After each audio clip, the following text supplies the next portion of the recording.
ma vie était un mensonge. Pendant si longues années, j'ai pris soin de ma femme paralysée. Une visite de routine à l'hôpital a tout changé lorsque le médecin m'a donné un ordre glacial, appelez la police. La vérité était plus sordide que tout ce que j'aurais pu imaginer. Je m'appelle Michael Vega. J'ai 52 ans et je viens d'une ville tranquille du Midwest. J'ai consacré 6 ans de ma vie à prendre soin de ma femme, Emily, qui était censée être paralysée après un accident. Tout a basculé il y a 3 jours, lorsque je l'ai emmenée à l'hôpital pour une infection respiratoire. Le médecin est sorti de la salle d'examen avec une expression que je n'oublierai jamais. Il m'a regardé droit dans les yeux et, d'une voix tremblante, il a dit « Monsieur Vega, appelez la police ». À ce moment-là, je n'ai pas compris pourquoi, mais j'étais sur le point de découvrir une vérité qui allait complètement détruire mon monde. Mais avant de continuer cette histoire, veuillez cliquer sur le bouton « J'aime », vous abonner à la chaîne et commenter en indiquant d'où vous regardez. Votre soutien est crucial. Si vous me demandiez comment était ma vie avant ce jour, je vous dirais que c'était une routine de sacrifice et de dévouement. Chaque matin, je me réveillais avant l'aube, le corps endolori d'avoir dormi dans ce fauteuil inconfortable à côté de son lit. Malgré l'épuisement, la première chose que je faisais était de lui sourire. « Bonjour, mon amour », lui disais-je en préparant tout pour sa toilette matinale. Aujourd'hui, c'est mardi, le jour du grand bain. Ma vie était devenue une série de routines méticuleusement organisées. Le bain d'Emily exigeait de chauffer l'eau à la température exacte, de préparer les serviettes, le savon neutre qui n'irriterait pas sa peau sensible et de placer la baignoire portable à côté du lit d'hôpital que nous avions installé dans le salon. Tout devait être parfaitement organisé avant que je commence. Allez, on enlève ce pyjama, chérie. Avec le soin que j'avais appris au fil des ans, je faisais glisser le tissu de son corps immobile. Emily avait été danseuse avant l'accident, une femme pleine de vie et de mouvement, réduite à cette immobilité cruelle. D'après ce qu'on m'avait dit, un camion avait grillé un feu rouge alors qu'elle traversait la rue. J'étais en déplacement pour le travail. Je ne me suis jamais pardonné de ne pas avoir été là. Je la tenais fermement mais doucement, exactement comme l'infirmière qui venait au début me l'avait appris. Avec le temps, j'ai appris à tout faire moi-même. Comment la déplacer sans lui faire mal, comment soutenir sa nuque, comment préserver sa dignité pendant que je la lavais. Sais-tu quel jour on est, demandai-je en passant l'éponge sur son dos. Aujourd'hui, c'est notre 27e anniversaire de mariage. Tu te souviens de notre mariage? J'aime lui parler pendant son bain. Les médecins insistaient sur le fait que même si elle ne pouvait pas répondre verbalement, elle entendait tout. Ils nous avaient appris un système simple. Un clignement d'yeux signifiait oui. 2 clignements signifiaient non. C'était notre façon de communiquer. Ce jour-là, alors que je finissais de la sécher, le téléphone a sonné. C'était Linda, la sœur d'Emily. Bonjour, Michael. Comment va ma sœur aujourd'hui? On est en plein milieu de son bain matinal. Tout est normal. Parfait. Je voulais juste te prévenir que je passerai cet après-midi. J'ai besoin de te parler de quelque chose d'important. À propos de quoi? Je préfère te le dire en personne. C'est à propos des papiers de la maison de mes parents. D'accord, on t'attendra. Après avoir raccroché, j'ai remarqué quelque chose dans les yeux d'Emily. Une attention qui m'a troublé. As-tu mal, lui ai-je demandé. Cligne 1 fois pour oui, 2 fois pour non. 2 lents clignements. Il n'y avait pas de douleur physique, mais quelque chose la dérangeait. Linda vient tout à l'heure. Je suis sûr que tu seras contente de la voir. Dès que j'ai mentionné sa sœur, j'ai cru voir un éclair de peur dans ses yeux. J'ai mis ça sur le compte de mon imagination. Après tant d'années de soins et de nuits blanches, je voyais parfois des choses qui n'existaient pas. Pendant que je lui donnais son petit déjeuner, du porridge avec du miel et du jus d'orange, le tout mixé selon les instructions des médecins, quelqu'un a frappé fort à la porte. Qui est-ce? Ai-je crié depuis le salon. C'est David, le cousin d'Emily. J'ai besoin de te parler, Michael. David, le cousin gênant qui se présentait toujours au pire moment avec ses propositions d'affaires qui ne profitaient jamais à personne d'autre que lui-même. Donne-moi 1 minute, ai-je répondu avec résignation. J'ai essuyé la bouche d'Emily et lui ai chuchoté que je revenais tout de suite. Quand j'ai ouvert la porte, David est entré sans attendre d'invitation, impeccablement habillé comme toujours, avec cet air de supériorité qui m'agaçait tant. Michael, tu as l'air terrible. On peut parler en privé. Émilie est en train de prendre son petit déjeuner. Dis ce que tu as à dire, et fais vite. Il s'est approché, baissant la voix. Je suis ici pour parler de l'héritage de l'oncle Robert. L'héritage? Qu'est-ce que ça a à voir avec moi? Tout. Robert a laissé un fonds fiduciaire considérable pour Émilie à la condition qu'il soit utilisé pour son traitement. Écoute, Michael, je te vois tous les jours t'occuper de ma cousine, gâcher ta vie. Cet argent pourrait être mieux utilisé. Il est utilisé pour ce que Robert voulait, les soins d'Émilie. Oui, mais il existe des traitements expérimentaux à l'étranger. On pourrait. Je l'ai coupé net. Il n'y a pas de bon, David. Cet argent est pour Émilie, et c'est moi qui décide de son utilisation en fonction des recommandations médicales. Tu es têtu. Pense-y. Avec une partie de ce fonds, nous pourrions investir dans une clinique spécialisée que je dirigerais. Émilie aurait les meilleurs soins, et tu pourrais enfin te reposer. Je l'ai dévisagé, retenant mon irritation. Une clinique que tu dirigerais? Comme c'est pratique. C'est une proposition commerciale légitime, a-t-il insisté. La réponse est non. Maintenant, si tu veux bien m'excuser, ma femme attend de finir son petit déjeuner. David a serré les poings, mais a gardé son sourire artificiel. Ce n'est pas fini, Michael. Je reviendrai avec des documents, avec des avocats si nécessaire. Tu es égoïste. Tu penses être le seul à te soucier d'Émilie. Au revoir, David. Quand il est enfin parti, je suis retourné auprès d'Émilie. Ses yeux étaient grands ouverts, et j'aurais juré y voir de la peur. Ne t'inquiète pas, mon amour.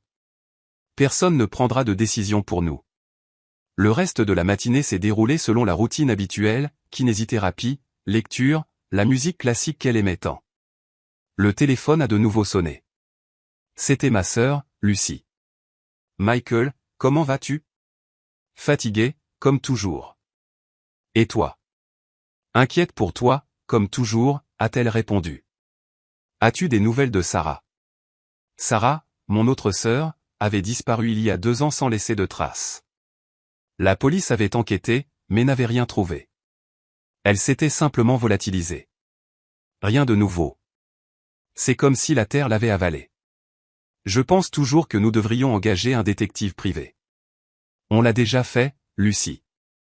Il n'a rien trouvé. Mais celui-là n'était pas cher. On pourrait en trouver un meilleur.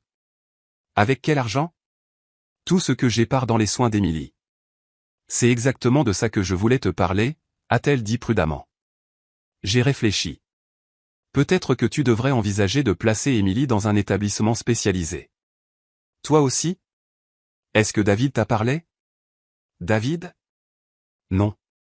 Pourquoi? Je lui ai brièvement expliqué la visite du cousin d'Émilie. Lucie a soupiré à l'autre bout du fil. Non. Je ne lui ai pas parlé. Mais pense-y, mon frère. Tu n'as pas vécu depuis 6 ans. Et maintenant avec ce qui est arrivé à Sarah.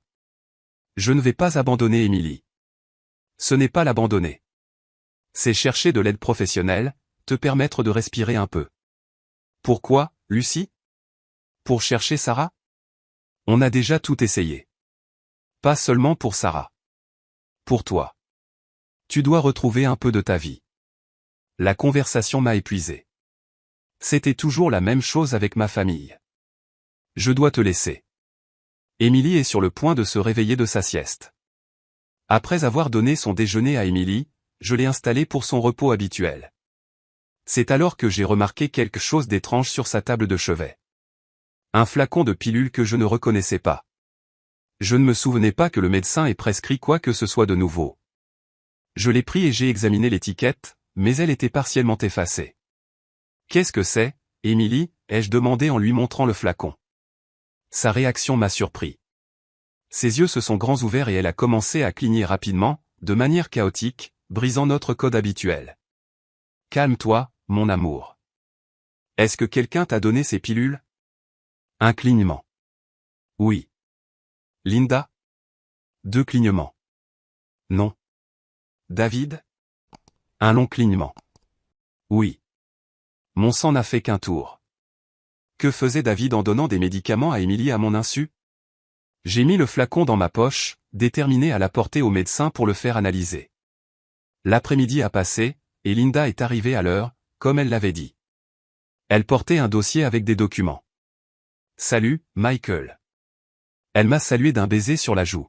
« Comment va-t-elle? » « Pareil, » ai-je répondu sèchement, me souvenant du flacon de pilule. Linda s'est approchée de sa sœur et lui a pris la main. « Salut, M. Tu as l'air bien aujourd'hui. » Pour la deuxième fois de la journée, j'ai remarqué quelque chose d'étrange dans l'interaction. Emily ne montrait pas sa joie habituelle de voir sa sœur. Au contraire, elle semblait tendue, presque effrayée.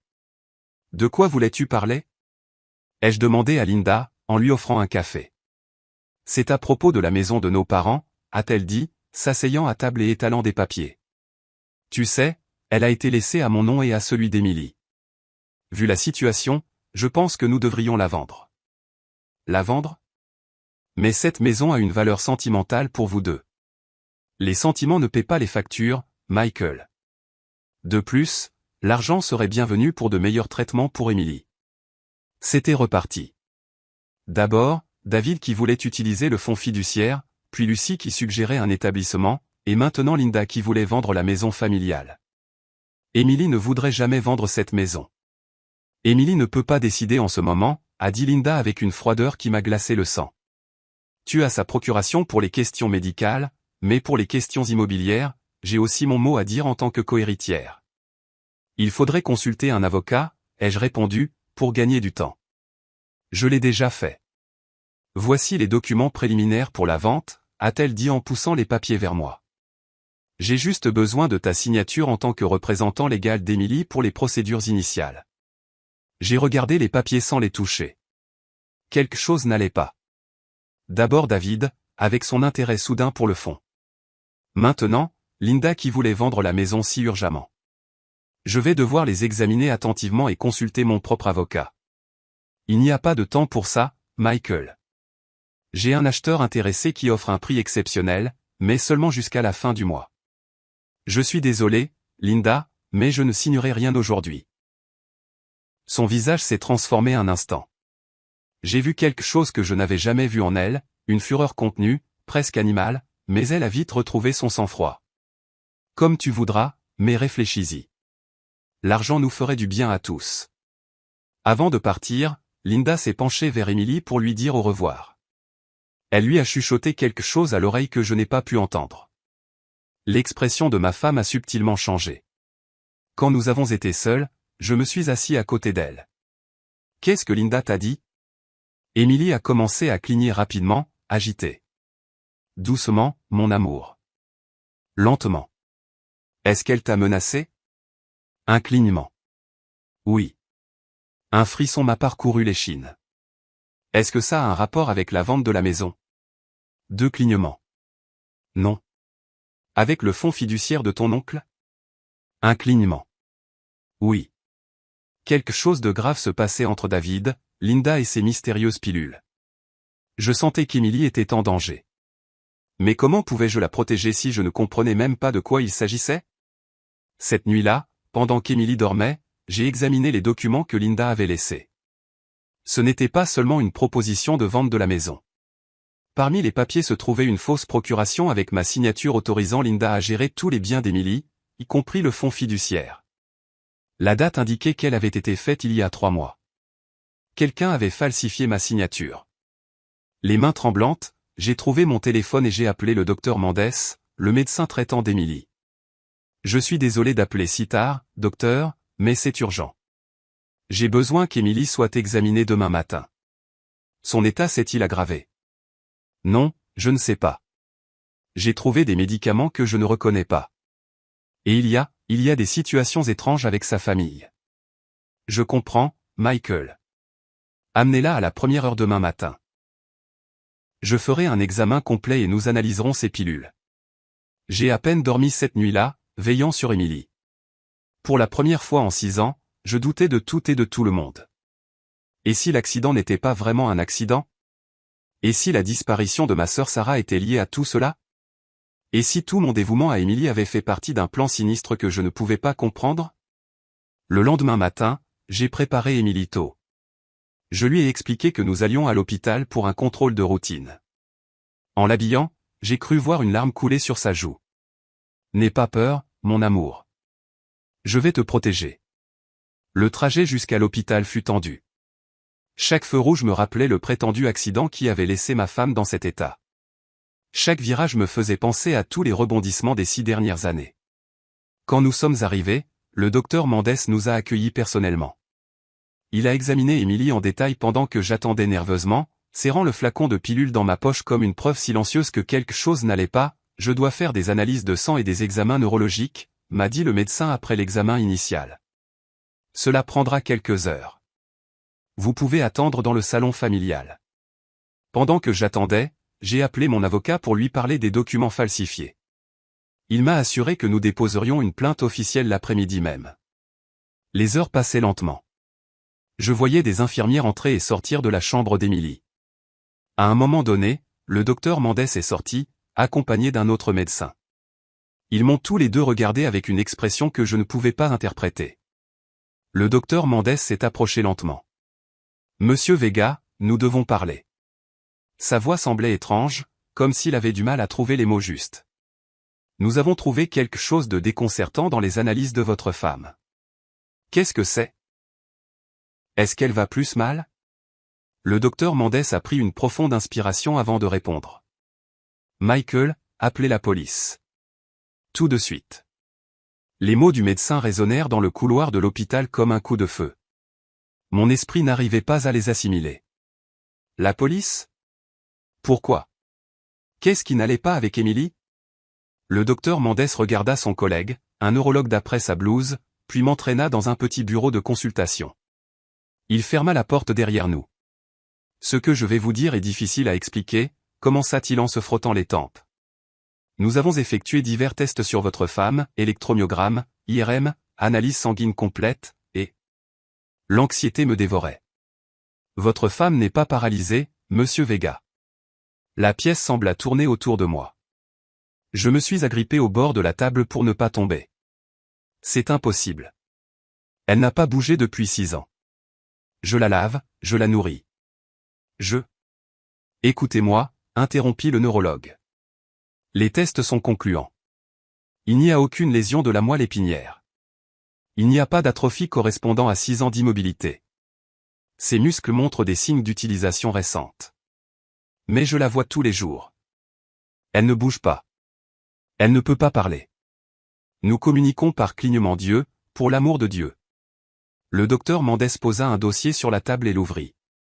Il contenait les résultats des tests. Nous avons également trouvé des traces de substances dans son sang. Des benzodiazépines, principalement, à des doses contrôlées, suffisantes pour créer une apparence de paralysie, mais pas assez pour mettre sa vie en danger. Je m'effondrai sur une chaise, incapable de comprendre ce que j'entendais. Vous voulez dire qu'Émilie a fait semblant pendant 6 ans? Pas exactement semblant, précisa le neurologue. Elle est systématiquement droguée, mais pas assez pour provoquer une paralysie réelle. Quelqu'un la maintient dans cet état, et elle semble coopérer. Les pilules, marmonnai-je, sortant le flacon de ma poche avec des mains tremblantes. J'ai trouvé ça sur sa table de chevet. Je ne reconnaissais pas le médicament. Le docteur Mendes prit le flacon et l'examina. Celles-ci n'ont pas été prescrites par moi ou par un autre médecin de cet hôpital. Nous devons les analyser, mais à première vue, elles pourraient faire partie du cocktail de drogue que nous avons trouvé dans son système. Qui lui a donné ça, demandai-je, bien qu'au fond de moi je connaisse déjà la réponse. La police devra le déterminer, répondit le docteur Mendes. Pour l'instant, nous avons arrêté tous les médicaments. Si notre diagnostic est correct, elle devrait commencer à retrouver sa mobilité naturellement d'ici quelques heures. Je veux la voir, ai-je exigé en me levant. D'abord, nous devons appeler les autorités. C'est un cas d'abus médical possible, peut-être même de tentative de meurtre. Meurtre? Le mot m'a frappé comme un coup de massue. Les substances que nous avons trouvées, administrées sur une si longue période, auraient pu causer des dommages permanents. C'est un miracle qu'elle n'ait pas développé de graves problèmes rénaux ou hépatiques. Nous avons appelé la police depuis le téléphone du bureau. Pendant que nous attendions, le docteur Mendes a continué à expliquer la situation. L'analyse préliminaire de son sang montre un schéma de médication très spécifique. Quelqu'un l'a dosée avec une précision quasi professionnelle, assez pour la maintenir docile, mais pas assez pour que les symptômes soient évidents lors de nos contrôles de routine. Je l'amenais à des contrôles tous les 2 mois, dis-je, sentant mon monde s'effondrer. Comment n'avez-vous pas remarqué avant? Parce que quelqu'un ajustait probablement les doses avant les contrôles, les niveaux baissaient juste assez pour que les symptômes semblent cohérents avec son état supposé. De plus, hésita-t-il un instant, ces rendez-vous médicaux ont été très espacés cette dernière année. C'est Linda qui les gérait, murmurai-je, me souvenant que la sœur d'Emily m'avait proposé de m'aider avec les rendez-vous. Elle disait que ça me permettrait de me reposer davantage. 2 policiers sont arrivés en moins de 15 minutes. Une femme d'une quarantaine d'années, l'inspectrice Miranda Suarez, a immédiatement pris la situation en main. J'ai besoin que vous m'expliquiez tout depuis le début, monsieur Vega, dit-elle après que les médecins lui eurent présenté les conclusions cliniques. Comment s'est produit le prétendu accident de votre femme? Il m'a fallu quelques minutes pour rassembler mes esprits. 6 ans de ma vie semblaient se dissoudre sous mes yeux. J'étais en déplacement à Chicago pour le travail. Je possédais une petite entreprise d'artisanat. J'ai reçu un appel de Linda, la sœur d'Emily. Elle m'a dit qu'Emily avait eu un accident. Un camion avait grillé un feu rouge et l'avait heurtée alors qu'elle traversait la rue. Avez-vous vu le rapport de police de l'accident? Non. Linda s'est occupée de tout. Quand je suis arrivé à l'hôpital, Emily était déjà inconsciente. Les médecins. Je regardais le docteur Mendes. Pas le docteur Mendes, mais les médecins qui l'ont initialement traitée. Ils m'ont dit qu'elle avait subi des lésions de la moelle épinière, qu'elle ne remarcherait jamais. Vous souvenez-vous des médecins qui l'ont traitée? Le docteur? Le docteur Valenzuela était le principal. Je ne pense pas qu'il travaille encore dans cet hôpital. Le docteur Mendes intervint. Valenzuela a démissionné il y a environ 4 ans. Il est parti à l'étranger, je crois. L'inspectrice prit une note et continua. Qui d'autre était impliqué dans les soins de votre femme? Au début, une infirmière nommée Laura venait. Elle m'a appris à m'occuper d'elle. Après quelques mois, Linda a dit que c'était une dépense inutile, que je savais déjà tout faire. Il y avait aussi David, le cousin d'Emily. Il passait de temps en temps, soi-disant pour aider, mais il finissait toujours par parler du fonds fiduciaire que l'oncle d'Emily lui avait laissé pour ses soins. L'inspectrice Suarez se pencha en avant. Parlez-moi de ce fonds fiduciaire. L'oncle d'Emily, Robert, lui a laissé un fonds considérable, environ 3 millions de dollars, exclusivement pour ses soins médicaux en cas de maladie grave. Après l'accident, en tant que son mari et tuteur légal, je n'avais accès à cet argent que pour les frais médicaux. Qui était le fiduciaire du fonds? J'étais avec un notaire, un avocat nommé Moral. Tout retrait nécessitait ma signature et la sienne. Et la maison familiale que vous avez mentionnée, celle que Linda voulait vendre? C'est une propriété dans le centre historique. Elle vaut probablement 5 millions de dollars, peut-être plus. Elle a été laissée à Emily et Linda au décès de leurs parents. L'inspectrice a continué à poser des questions pendant près d'1 heure. Chaque réponse que je donnais semblait ouvrir de nouvelles fissures dans le monde que je pensais connaître. Une dernière question pour l'instant, dit-elle finalement. Vous avez mentionné que votre sœur Sarah a disparu il y a 2 ans. Pouvez-vous me donner plus de détails? Une boule se forma dans ma gorge. Sarah venait souvent m'aider avec Emily. Un jour, elle m'a dit qu'elle avait remarqué quelque chose d'étrange dans le comportement de Linda, qu'elle voulait enquêter davantage. La semaine suivante, elle a disparu. Elle a laissé une note disant qu'elle avait besoin de temps pour elle, qu'elle partait sur la côte pour un moment, mais elle ne nous a jamais recontactés. Et vous n'avez pas trouvé ça suspect? Bien sûr que si. J'ai engagé un détective privé, mais il n'a rien trouvé. La police a dit qu'elle était une adulte qui avait décidé de partir de son plein gré, qu'il n'y avait aucun signe de crime ni de raison de suspecter un délit. L'inspectrice ferma son carnet. Monsieur Vega, nous allons rouvrir l'enquête sur la disparition de votre sœur. Et maintenant, je dois parler à votre femme. Mon cœur a raté un battement. Puis-je être présent? Je préférerais lui parler seul d'abord. D'après les médecins, elle devrait retrouver sa capacité à communiquer. Le docteur Mendes intervint. En fait, je pense qu'il serait préférable que monsieur Vega soit présent. La patiente pourrait se sentir plus en sécurité. L'inspectrice accepta à contre-cœur. Quand nous sommes entrés dans la chambre d'Émilie, j'ai été surpris de la voir les yeux ouverts, plus alerte que je ne l'avais vue depuis des années. Nos regards se sont croisés. Je n'ai pas vu l'amour que j'attendais, ni même la culpabilité. J'ai vu la peur, une peur profonde et animale. Madame Vega, je suis l'inspectrice Miranda Suarez. Pouvez-vous me comprendre? Émilie hocha légèrement la tête. Ce simple geste m'a coupé le souffle. Pendant 6 ans, elle n'avait répondu que par des clignements d'yeux. Le docteur Mendes m'informe que vous devriez pouvoir parler bientôt, une fois que les effets des médicaments se seront complètement dissipés, poursuivit l'inspectrice. En attendant, vous pouvez répondre par des gestes. Savez-vous qui vous a administré ces substances? Émilie me fixa, puis détourna le regard vers l'inspectrice. Elle hocha de nouveau la tête. Était-ce votre sœur, Linda? Un autre hochement de tête. Plus décidé cette fois. Y avait-il quelqu'un d'autre d'impliqué? Émilie hocha de nouveau la tête. David, votre cousin. Un hochement de tête. Quelqu'un d'autre? Émilie ferma les yeux un instant comme pour reprendre des forces. Quand elle les rouvrit, ses lèvres tremblèrent. Elle articula lentement un mot, silencieux, mais parfaitement lisible. Valenzuela. Le médecin qui l'avait traité initialement, celui qui avait diagnostiqué sa paralysie, celui qui avait disparu il y a 4 ans. L'inspectrice consulta sa montre. Je vais laisser une voiture de patrouille garder votre chambre, Madame Vega. Et j'aurai besoin que des agents se rendent à votre domicile, Monsieur Vega, pour sécuriser les lieux et chercher des preuves. Bien sûr, répondis-je, encore sous le choc. Pour l'instant, ne contactez personne de la famille de votre femme. Nous les informerons qu'elle est hospitalisée pour des complications respiratoires, mais nous ne mentionnerons pas nos découvertes. Nous avons besoin qu'ils croient que tout est encore comme avant pendant que nous enquêtons. Quand l'inspectrice est partie, je me suis retrouvé seul avec Émilie. Le silence entre nous était lourd comme du plomb. Je me suis approché de son lit, incertain de quoi dire, de comment agir dans cette nouvelle réalité. Émilie, pourquoi? C'est la seule chose que j'ai réussi à dire. Elle m'a regardé avec des yeux pleins de larmes. Elle a bougé les lèvres, essayant de parler. Finalement, d'une voix rauque après des années de silence, elle a chuchoté. Sarah. Le nom de ma sœur disparue sur ses lèvres m'a glacé le sang. Que sais-tu à propos de Sarah? Ai-je demandé en me penchant vers elle. Ils l'ont tuée. J'ai senti le sol se dérober sous mes pieds.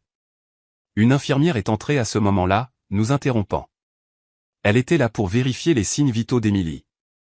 Je vais vous demander de sortir un instant, monsieur, a-t-elle demandé. Nous allons la nettoyer et faire quelques tests supplémentaires. Je suis sorti en titubant dans le couloir, chancelant comme un homme ivre. Je me suis appuyé contre le mur en essayant de respirer. Sarah morte. Émilie faisant semblant. 6 ans de ma vie consacrés à un mensonge. Et je ne comprenais toujours pas pourquoi. Le docteur Mendes est venu avec un verre d'eau. Vous devriez rentrer chez vous et vous reposer, Michael. Ça fait trop d'émotions pour une seule journée. Je ne peux pas la laisser, ai-je répondu. Et s'ils essayaient de lui faire du mal? Il y a des policiers de garde et nous surveillerons de près. Allez chercher quelques affaires et revenez. Nous vous installerons un fauteuil plus confortable pour que vous puissiez passer la nuit. J'ai finalement accepté. J'avais besoin d'air frais et de temps pour réfléchir. De plus, je devais accompagner la police qui allait fouiller ma maison. Le trajet de retour fut surréaliste. Les mêmes rues que j'avais empruntées ce matin avec une Émilie paralysée semblaient maintenant appartenir à une réalité différente. Quand je suis arrivé, 4 agents attendaient déjà à la porte. Pendant qu'ils fouillaient la maison, j'ai commencé à préparer quelques affaires pour Émilie et pour moi. Des vêtements propres, des articles de toilette, le livre que je lui lisais, des tâches mécaniques qui m'aidaient à ne pas trop réfléchir. Dans la chambre qui avait été la nôtre avant que le lit d'hôpital dans le salon ne devienne le centre de notre existence, j'ai trouvé une petite clé cachée au fond de mon tiroir à chaussettes. Je ne me souvenais pas l'avoir déjà vue. Un des agents s'est approché de moi. Savez-vous ce que cette clé ouvre, monsieur Vega? Je n'en ai aucune idée. Nous l'avons examinée ensemble. Elle était petite, probablement pour un coffre-fort ou un cadenas. L'agent l'a photographiée et l'a mise dans un sac de preuves. Puis-je vérifier les affaires de votre belle-sœur, a demandé l'agent. Celle de Linda? Elle n'habite pas ici. Je veux dire, tout ce qu'elle aurait pu laisser derrière elle en visite. Oh, d'accord. Elle utilisait parfois la chambre d'amis, par ici. Nous n'avons rien trouvé d'inhabituel dans la chambre d'amis jusqu'à ce que l'agent regarde sous le lit et en sorte une petite valise. Vous reconnaissez ça? Non, ai-je répondu. Il ne devrait rien y avoir sous ce lit. Je le nettoie régulièrement. Nous avons ouvert la valise. Elle contenait des documents, un vieux téléphone portable et quelque chose qui m'a glacé le sang. Le bracelet préféré de Sarah, un cadeau que je lui avais fait pour son anniversaire des années auparavant. L'agent a immédiatement appelé l'inspectrice Suarez pour l'informer de la découverte. Pendant ce temps, nous avons allumé le téléphone. La batterie était presque morte, mais il fonctionnait. Dans la galerie de photos, nous avons trouvé des images qui m'ont glacé jusqu'aux os. Sarah, clairement battue, attachée à une chaise. Et à côté d'elle, souriant à l'appareil photo, se trouvaient Linda et David. Oh mon Dieu, ai-je marmonné, sentant que j'allais être malade. L'agent a doucement pris le téléphone de mes mains. C'est une preuve cruciale, monsieur Vega. J'ai besoin que vous restiez calme. Mais le calme était impossible. Les images étaient gravées dans mon esprit. Ma sœur, elle est vraiment morte, n'est-ce pas? L'agent n'a pas répondu, mais ses yeux disaient tout. Quand je suis enfin retourné à l'hôpital, il faisait presque nuit. L'inspectrice Suarez m'attendait. Nous avons émis des mandats d'arrêt contre Linda Hernandez et David Roras, m'a-t-elle informé. Et nous recherchons le docteur Valenzuela via Interpol. Avez-vous trouvé quelque chose sur ma sœur? Pas encore, mais les photos sont accablantes. Nous élargissons le périmètre de recherche. Puis-je voir Emily maintenant? Oui, mais il y a quelque chose que vous devez savoir. Elle a commencé à parler plus clairement. Ce qu'elle dit est, troublant. Qu'est-ce qu'elle dit? Il vaut mieux que vous l'entendiez de sa bouche, mais préparez-vous, monsieur Vega, cela va beaucoup plus loin que ce que nous avions imaginé. Je suis entré dans la chambre le cœur battant à tout rompre. Emily était assise dans son lit, tenant maladroitement un verre d'eau. Quand elle m'a vu, ses yeux se sont remplis de larmes. Michael, a-t-elle murmuré d'une voix faible. Pardonne-moi. Je n'avais pas le choix. Je me suis approché lentement et me suis assis sur le bord de son lit. Pourquoi, Emily? Pourquoi 6 ans de cette comédie? Qu'est-il arrivé à Sarah? Emily ferma les yeux un instant, comme pour rassembler ses forces. Quand elle les rouvrit, j'y vis une détermination que je ne lui avais jamais vue auparavant. Tout a commencé avec le fonds fiduciaire de mon oncle, a-t-elle commencé. Mais c'est devenu quelque chose de bien pire. Linda et David ne voulaient pas seulement l'argent. Ils voulaient nous faire disparaître. Nous tous. Je me suis assis à côté d'elle, essayant de comprendre ce qu'elle disait. La chambre d'hôpital avec ses murs blancs et son odeur de désinfectant semblait être une scène irréelle pour une telle confession. Nous faire disparaître. Pourquoi, ai-je demandé. Emily prit une autre gorgée d'eau. Ses mains tremblaient encore, mais son regard était devenu ferme, déterminé. La maison de mes parents. Ce n'est pas seulement une propriété dans le centre historique. Il y a quelque chose de plus. Quelque chose que mon père a caché avant de mourir. Quoi? Des documents, des preuves des affaires illégales de David avec des politiciens locaux, de faux contrats, des pots de vin, du blanchiment d'argent. Mon père était comptable et il a tout découvert. Il les a cachés comme une assurance vie, mais il est mort avant de pouvoir les utiliser. Et Linda, ta propre sœur est impliquée là-dedans. Emily hocha lentement la tête. Linda a toujours envié ce que j'avais. Mon mariage, l'affection de notre père. Quand il est mort et que David lui a parlé des documents cachés, elle a vu sa chance. Ils ont planifié le faux accident pour contrôler le fonds fiduciaire, me maintenir drogué et chercher tranquillement les documents dans la maison. Mais la maison leur a été laissée à toutes les deux, ai-je raisonné. Linda pouvait y entrer quand elle le voulait. Ce n'est pas si simple. Mon père était méticuleux. Les documents sont dans un coffre-fort caché. Seul moi sais où il se trouve et comment l'ouvrir. Il me l'a confié peu avant de mourir. Un souvenir a traversé mon esprit comme un éclair. La petite clé que nous avions trouvée dans mon tiroir. Une petite clé. En laiton. Les yeux d'Emily s'écarquillèrent de surprise. Tu l'as trouvée. C'est Sarah qui l'a caché pour toi. Elle a dit que c'était le seul endroit où Linda ne regarderait pas, la police là maintenant, ai-je répondu. Mais Emily, que s'est-il réellement passé il y a 6 ans? Comment ont-ils simulé l'accident? Elle détourna le regard vers la fenêtre. La nuit était tombée sur la ville. Il n'y a pas eu d'accident. Linda m'a drogué lors d'un dîner de famille.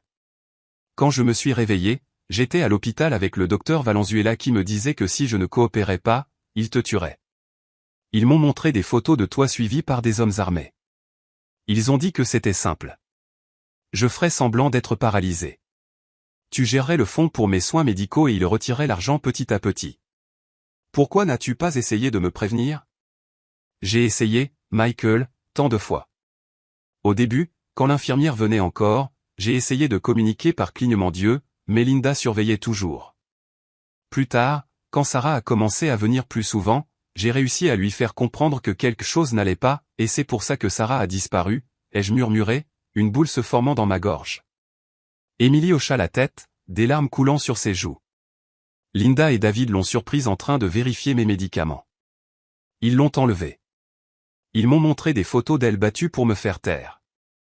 Ils m'ont dit que si je ne jouais pas le jeu, je serais la prochaine. Mon Dieu, Emily.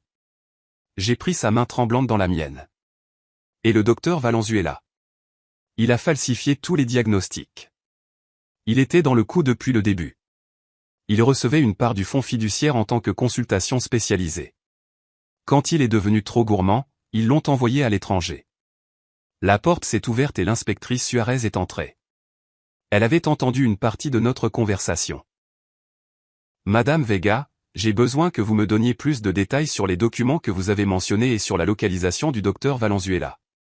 Pendant l'heure qui a suivi, Emily a partagé tout ce qu'elle savait. Linda et David avaient retiré plus d'1 million de dollars du fonds fiduciaire au cours de ces 6 années. Le docteur Valenzuela, d'après ce qu'elle avait entendu, se trouvait en Argentine sous une fausse identité. Et quant à Sarah, la dernière chose qu'elle savait, c'est qu'il la détenait dans une propriété rurale appartenant à David à la périphérie de la ville. Mais c'était il y a plus d'1 an, a dit Emily.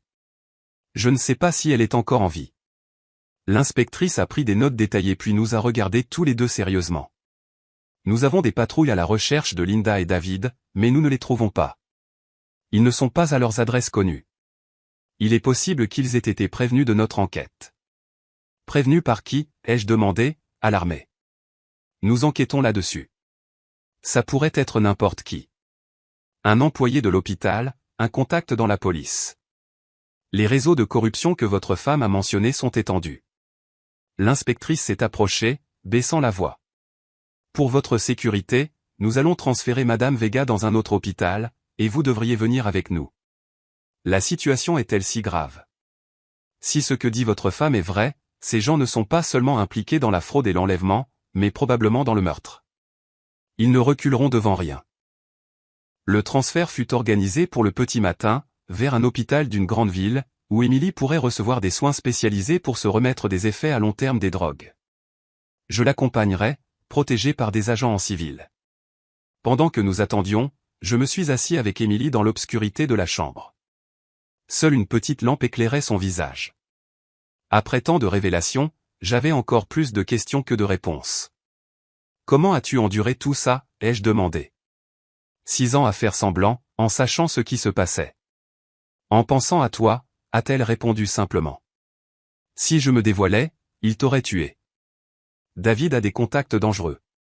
Des tueurs à gages.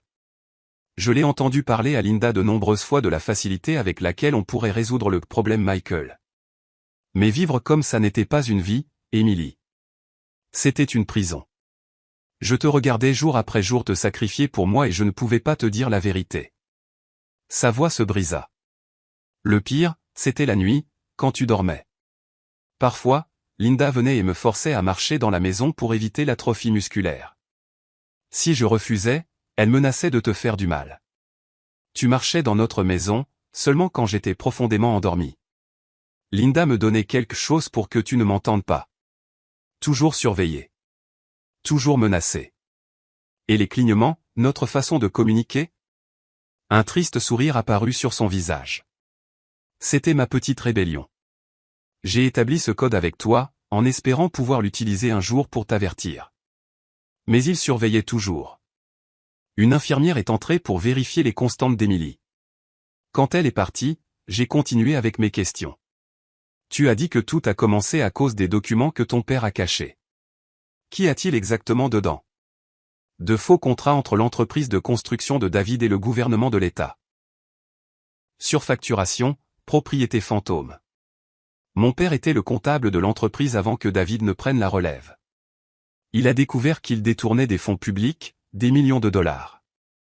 Et pourquoi ne l'a-t-il pas dénoncé? Il a essayé, mais personne ne l'a cru. Un vieil expert comptable contre un homme d'affaires ayant des relations politiques. C'est pourquoi il a gardé des copies de tout comme assurance. Quand il est tombé malade, il m'a dit où il les avait cachés. Un léger coup à la porte interrompit notre conversation. C'était le docteur Mendès. Désolé pour l'heure tardive, mais je voulais voir la patiente avant le transfert, dit-il en s'approchant d'Émilie. Pendant que le médecin l'examinait, mon téléphone a vibré avec un SMS. C'était de ma sœur, Lucie. Où es-tu? Je suis passé chez toi et il n'y avait personne. Je suis inquiète. J'ai répondu brièvement. Émilie a eu des complications. Nous sommes à l'hôpital. Je t'appellerai demain. J'ai immédiatement reçu un autre message. Quel hôpital? J'arrive. J'ai regardé l'inspectrice qui était revenue dans la chambre. Ma sœur veut venir. Est-ce sûr de lui dire où nous sommes? L'inspectrice fronça les sourcils. Pour l'instant, il vaut mieux n'impliquer personne d'autre. Dites-lui que vous appellerez quand la situation se sera stabilisée. J'ai suivi son conseil et j'ai rangé mon téléphone. Le docteur Mendès a terminé son examen. Physiquement, elle s'améliore, mais elle aura besoin d'une thérapie intensive pour retrouver sa pleine mobilité. 6 ans d'inactivité forcée ont considérablement affaibli ses muscles. Aurais-je des séquelles permanentes? Demanda Émilie d'une voix tremblante. C'est difficile à dire pour le moment, mais avec le bon traitement, vous devriez récupérer une grande partie de vos fonctionnalités. Quand le médecin est parti, Émilie s'est tournée vers moi avec une expression que je n'avais jamais vue auparavant. Une pure détermination. J'ai besoin que tu m'aides à retrouver Sarah, dit-elle, si elle est encore en vie. La police s'en occupe, ai-je répondu. Ils ont envoyé des unités à la propriété de David. Elle n'est plus là-bas. Ils l'ont déplacée il y a des mois. J'ai entendu Linda parler au téléphone. Sais-tu où? Pas exactement, mais elle a mentionné la maison du lac. David a un chalet au bord du lac. Il ne m'y a jamais emmené, mais il l'a mentionné parfois. J'ai transmis cette information à l'inspectrice, qui a immédiatement passé quelques appels. Quand elle est revenue, son expression était grave. Nous avons localisé le chalet, mais nous avons besoin d'un mandat pour y entrer. Nous y travaillons. À 3 heures du matin, tout était prêt pour le transfert. 2 brancardiers ont aidé Émilie à monter dans un fauteuil roulant. Elle ne pouvait toujours pas marcher seule. Ses muscles, bien que non atrophiés comme on pourrait s'y attendre après 6 ans de paralysie réelle, étaient extrêmement faibles. L'inspectrice Suarez a personnellement dirigé l'opération. Un véhicule banalisé nous attendait à l'entrée de service de l'hôpital. 2 agents en civil nous escorteraient. Le trajet jusqu'à la ville prendra environ 4 heures, nous a-t-elle informé. Il y a une clinique privée qui vous attend avec du personnel de confiance. Alors que nous traversions les couloirs silencieux de l'hôpital, j'ai ressenti un malaise croissant. Tout semblait trop facile. Si Linda et David étaient si dangereux, s'ils avaient tant de relations, n'auraient-ils pas déjà tenté quelque chose?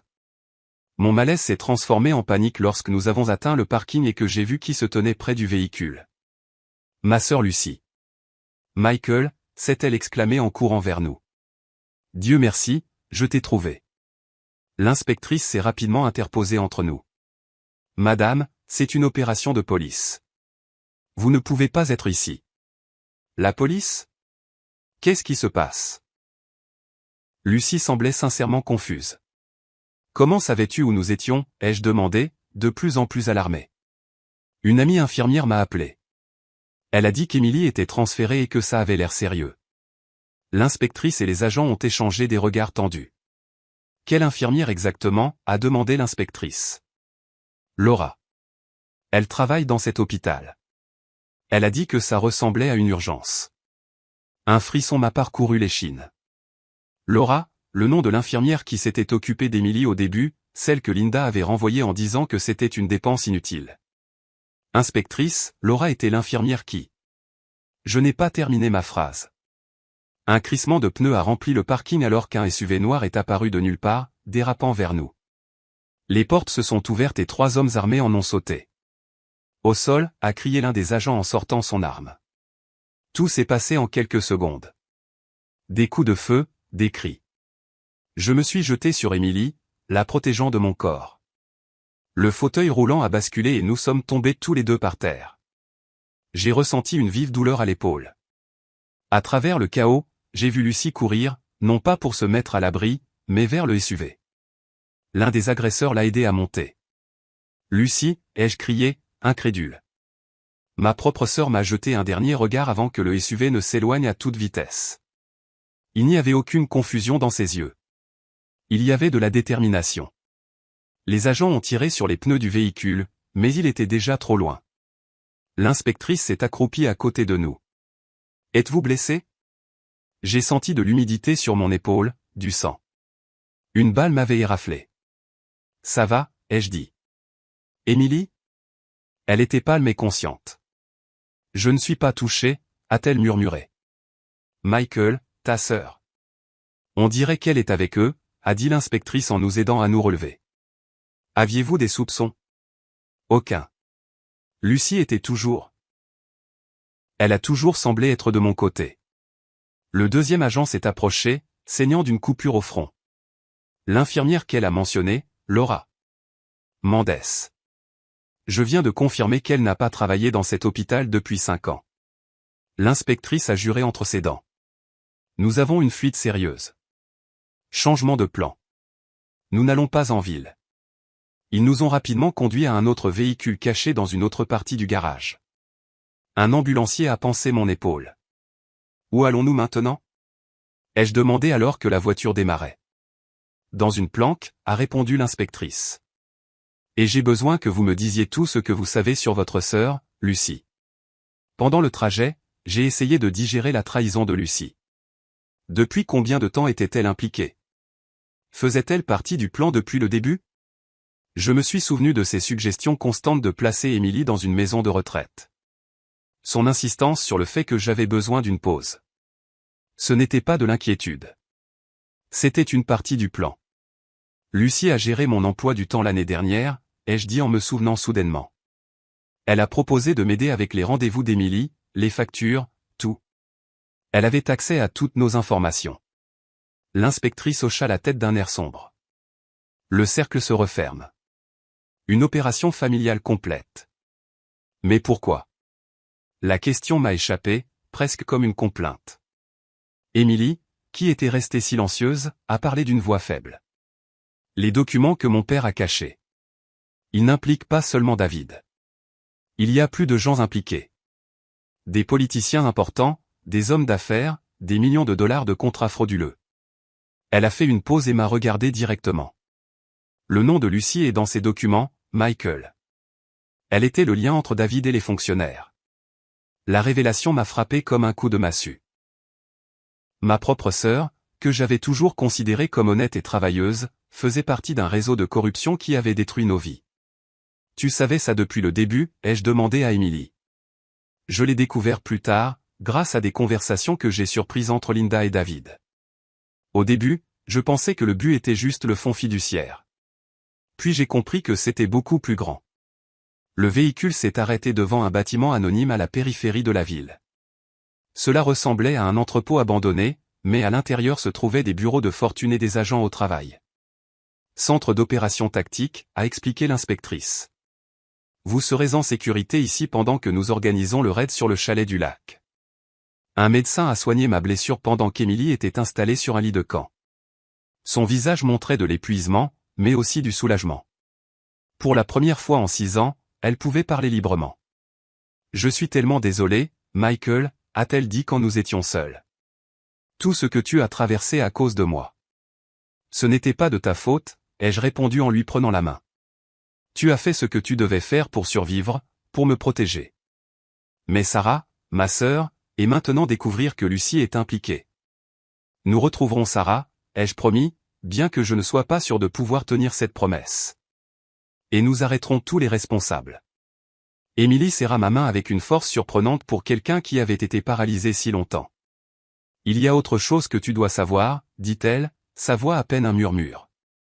Quelque chose que j'ai entendu la semaine dernière quand Linda était au téléphone. Il pensait que j'étais sous sédatif, mais je n'avais pas pris toutes les pilules. Qu'est-ce que c'est? C'est à propos de Sarah et de la raison pour laquelle Lucie a été si impliquée dans tout ça. Je la regardais avec attente, sentant que toute nouvelle révélation ne pouvait qu'aggraver l'enfer qu'étaient devenus nos vies. Sarah n'est pas morte, Michael. Elle est vivante, et elle a un fils. Le tien. Les mots d'Émilie tombèrent comme un éclair dans la petite pièce du centre d'opération. Mon esprit refusait de traiter ce que je venais d'entendre. C'est impossible, balbutiai-je. Sarah est ma sœur. Comment pourrait-elle avoir mon fils? Émilie serra ma main plus fort. Pas ta sœur biologique, Michael. Sarah a été adoptée par tes parents quand elle était bébé. Tu l'as toujours su, n'est-ce pas? J'ai eu le souffle court. Oui, j'avais toujours su que Sarah était adoptée. C'était quelque chose que nous n'avions jamais caché dans la famille, mais je n'avais jamais imaginé. Mais nous avons grandi ensemble comme frères et sœurs. Il n'y a jamais rien eu entre nous. Pas avant que je sois paralysée, dit doucement Émilie. Sarah venait t'aider. Vous passiez des heures ensemble pendant que je faisais semblant de dormir. Je vous ai vu vous rapprocher. La façon dont elle te regardait. Mon esprit est retourné à ses premières années après l'accident. L'épuisement constant, le désespoir. Sarah avait été mon plus grand soutien, toujours là, toujours compréhensive. Ça ne veut pas dire que nous avions une relation, ai-je protesté faiblement. La nuit avant sa disparition, je vous ai entendu. J'étais dans le salon, soi-disant endormi. Vous étiez dans la cuisine. Sarah t'a avoué ses sentiments. Elle a dit qu'elle t'avait toujours aimé au-delà de votre relation adoptive. Je me suis souvenu de cette conversation. J'avais été si confus, si vulnérable. Sarah m'avait serré dans ses bras, me réconfortant pour ma vie gâchée à m'occuper d'Émilie. Et puis ce baiser unique qui a tout changé. Ce n'était qu'une fois, ai-je murmuré. J'étais brisé, confus. Je n'ai jamais pensé qu'il pourrait y avoir un enfant. Le lendemain, Sarah a disparu. A poursuivi Émilie. Linda et David l'ont enlevée, mais pas parce qu'elle a découvert mes médicaments comme je te l'ai dit avant. C'est parce qu'elle leur a avoué qu'elle était enceinte. De ton enfant. Pourquoi ne me l'as-tu pas dit plus tôt, ai-je demandé, ressentant un mélange de confusion et de rage. Parce que je l'ai découvert il y a seulement une semaine. Linda était au téléphone. Elle a dit que le gamin avait presque 2 ans et que Lucie voulait se débarrasser de la mère pour le garder. L'inspectrice Suarez est entrée à ce moment-là, nous interrompant. Son visage montrait un mélange d'urgence et de triomphe. Nous avons le mandat pour le chalet du lac, et ils viennent de confirmer qu'il y a une activité récente là-bas. Des lumières allumées. Plusieurs véhicules. Je me suis levé immédiatement, oubliant la douleur à mon épaule blessée. Je dois y aller avec vous. Impossible, monsieur Vega. C'est une opération de police. Ma sœur est là-bas. Et peut-être? J'ai regardé Émilie, qui a légèrement hoché la tête. Peut-être mon fils aussi. L'inspectrice fronça les sourcils. Votre fils? De quoi parlez-vous? J'ai rapidement expliqué la situation. L'inspectrice a écouté avec un visage impassible, mais je pouvais voir la surprise dans ses yeux. Ça complique les choses, a-t-elle finalement dit. Mais ma réponse est toujours non. C'est trop dangereux. S'il y a un enfant impliqué, ma présence pourrait t'aider, ai-je insisté. Sarah me ferait confiance. Le garçon aura besoin d'un visage familier. Après une discussion animée, l'inspectrice a partiellement cédé. Vous pouvez nous accompagner, mais vous resterez sur le périmètre extérieur avec les ambulanciers. Ce n'est que si nous sécurisons la scène et déterminons quelle est sûre que nous vous autoriserons à entrer. Émilie a essayé de s'asseoir. Je vais? Absolument pas, ai-je dit. Tu peux à peine bouger. Tu as besoin de te reposer et de récupérer. Je me repose depuis 6 ans, Michael, a-t-elle dit avec une ironie amère. De plus, je connais Linda mieux que quiconque. Je sais comment elle pense, comment elle réagit sous la pression. Nous avons finalement convenu qu'Emily viendrait avec nous, mais qu'elle resterait dans le véhicule sous protection policière. L'opération a été lancée immédiatement. 4 véhicules de police banalisés, des agents tactiques, des tireurs d'élite. Le chalet du lac était à 1 heure de route. Pendant le trajet, Emily m'a donné plus de détails. Elle avait entendu dire que Linda avait toujours voulu un enfant, mais ne pouvait pas en avoir. Quand elle a découvert que Sarah était enceinte, elle a vu sa chance. Le plan était de la retenir captive jusqu'à ce qu'elle accouche, puis de l'éliminer et de garder l'enfant. Et Lucy, comment s'intègre-t-elle là-dedans? Lucy est le lien avec les politiciens corrompus. D'après ce que j'ai compris, elle et David sont amants depuis des années. C'est elle qui a eu l'idée d'utiliser ma fausse paralysie pour contrôler le fonds et t'occuper pendant qu'il cherchait les documents. Où sont ces documents exactement? Dans un coffre-fort caché dans la cheminée de la maison de mes parents. La clé que tu as trouvée fait partie de la combinaison. Il faut cette clé et une séquence numérique que seul moi connais. L'inspectrice assise sur le siège avant écoutait attentivement. Ces documents seront cruciaux pour l'affaire, a-t-elle dit. Mais pour l'instant, notre priorité est de secourir les otages. Alors que nous approchions du lac, la nuit commençait à céder la place aux premières lueurs de l'aube.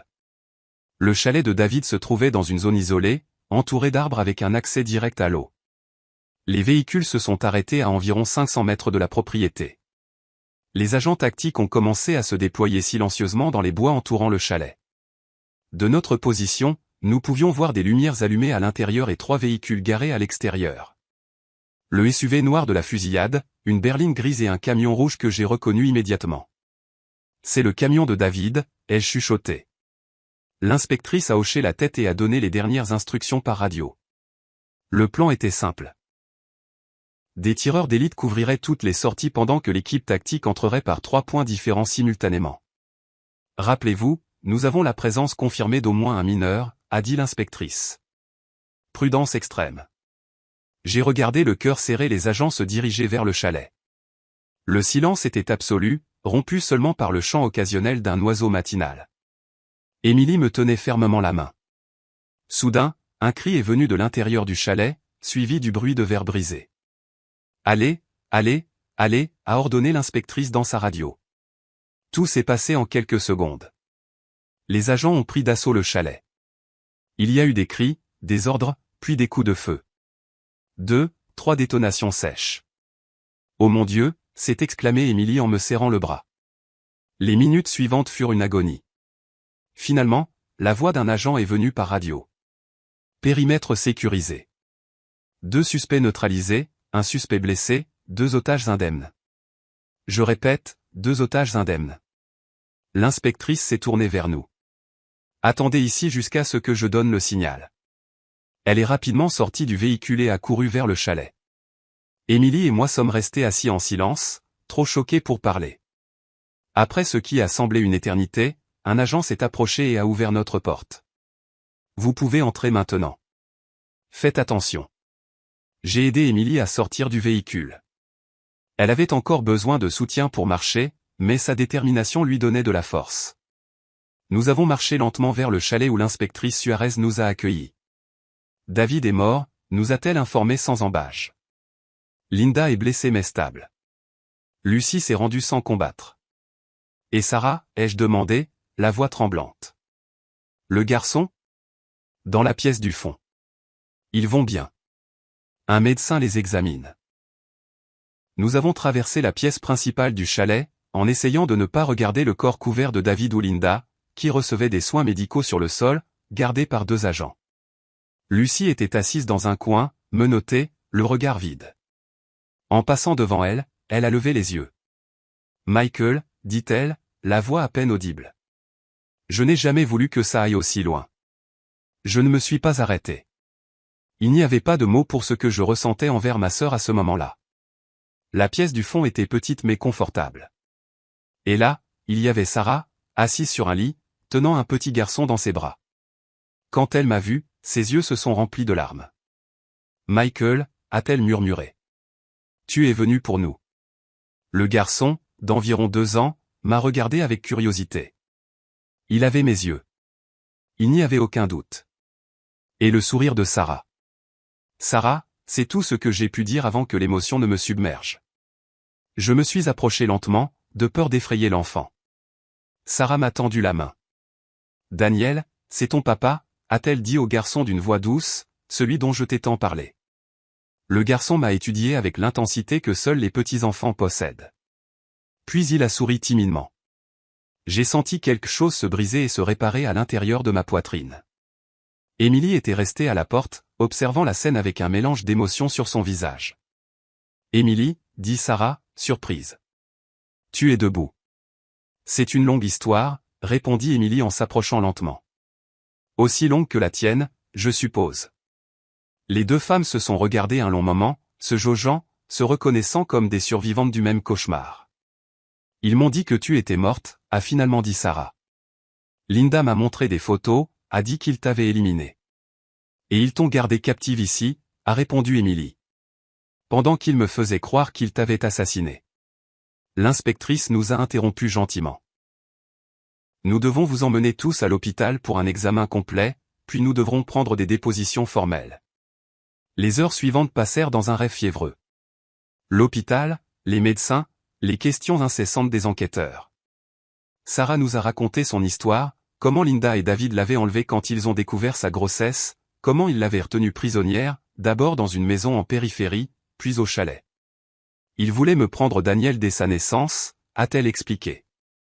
Mais Linda s'est attachée à lui. Elle a commencé à mieux me traiter, à me laisser m'occuper de lui. Je pense que ça m'a sauvé la vie. Et Lucie, ai-je demandé, quand s'est-elle impliquée? Elle a toujours été dans le coup, a répondu amèrement Sarah. C'est elle qui a suggéré de m'utiliser comme otage pour garder Émilie sous contrôle. Au début, elle faisait semblant de t'aider juste pour te surveiller. Mais avec le temps, elle est devenue plus gourmande. Elle voulait les documents, le fonds fiduciaire, tout. L'inspectrice Suarez nous a informé que Linda, malgré ses blessures, avait commencé à parler. Elle cherchait un accord avec le bureau du procureur en échange de détails sur l'ensemble du réseau de corruption. Elle nous a donné de grands noms, a dit l'inspectrice. Des fonctionnaires de l'État, des hommes d'affaires, même un juge fédéral. Cela va provoquer un tremblement de terre politique dans cette ville. 3 jours plus tard, lorsque les médecins nous ont tous jugés stables, nous sommes retournés en ville sous protection policière. Notre premier arrêt fut la maison des parents d'Émilie, maintenant bouclée comme une scène de crime. Sous la supervision de l'inspectrice Suarez, Émilie nous a conduits à la cheminée du salon. Elle a retiré une pierre spécifique du revêtement intérieur, révélant un petit compartiment. Là, en utilisant la clé que j'avais trouvée dans mon tiroir et une combinaison numérique qu'elle a récitée de mémoire, elle a ouvert un coffre-fort caché. À l'intérieur se trouvait un épais dossier contenant des documents, des clés USB et des photographies. Tout le matériel incriminant que le père d'Émilie avait collecté au fil des ans. Avec ça, nous pouvons nous assurer que toutes les personnes impliquées paieront pour leurs crimes, a dit l'inspectrice en scellant le tout comme preuve. Les semaines suivantes furent un tourbillon de dépositions au tribunal, de thérapie médicale et de décisions difficiles. Émilie a progressé rapidement avec la kinésithérapie, retrouvant la mobilité qu'elle avait fait semblant de perdre pendant 6 ans. Sarah et le petit Daniel ont été temporairement transférés dans une maison surprotégée par le bureau du procureur. 1 mois après le sauvetage, nous nous sommes réunis tous les 3, Émilie, Sarah et moi, pour parler de l'avenir. C'était une conversation que nous avions reportée mais que nous ne pouvions plus éviter. Les médecins disent que je serai complètement rétablie dans quelques mois, a commencé Émilie. J'ai beaucoup réfléchi à ce que je veux faire ensuite. Et qu'as-tu décidé, ai-je demandé prudemment. Je vais vendre ma part de la maison familiale et déménager dans une grande ville.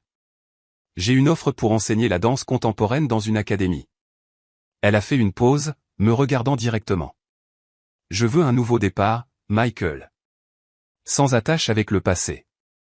J'ai compris ce qu'elle me disait. Elle ne me demandait pas de l'accompagner. Émilie, Elle a levé une main, m'arrêtant. Tu n'as rien à dire. Ces 6 années nous ont changés tous les deux. Je faisais semblant d'être paralysé, mais en réalité, nous étions tous les deux piégés. Elle a regardé Sarah, puis moi. Maintenant, nous sommes tous libres de choisir. Sarah, qui était restée silencieuse, a parlé doucement. Je ne veux pas me mettre entre vous deux. Ce qui s'est passé entre nous, Michael, c'était dans des circonstances extraordinaires. Je n'attends rien. Mais Daniel est mon fils, ai-je répondu. Et toi? Tu es importante pour moi, Sarah. Tu l'as toujours été. Je sais. Et Daniel a besoin de son père, mais je ne veux pas que tu sois avec moi par obligation. Émilie se leva lentement, s'appuyant sur sa canne. Je pense que vous deux avez besoin de temps seul pour parler. Attends, lui ai-je demandé. Je ne veux pas que tu partes comme ça après tout ce que nous avons traversé ensemble. Elle a souri avec un mélange de tristesse et de sérénité. Je ne dis pas au revoir, Michael. Je te donne juste de l'espace pour que tu découvres ce que tu veux vraiment, ce que nous voulons tous les deux.